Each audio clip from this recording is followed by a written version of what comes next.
কচুর শাকটা রান্না করব। কড়াইতে তেল দিয়েছি, শুকনো লঙ্কা, আর এই দেখো একটু কচুটা একটু সিদ্ধ করে রেখেছি।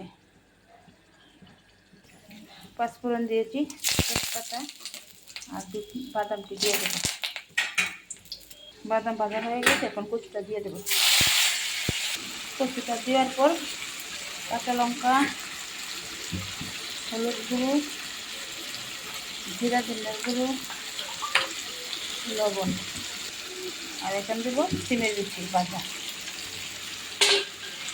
এতে আমার কচু শাকটা মোটামুটি হয়ে গিয়েছে, একটু ভালো করে কষিয়ে নামাবো। দেখো কচু শাকটা হয়ে গিয়েছে, এখন নামিয়ে ফেলবো।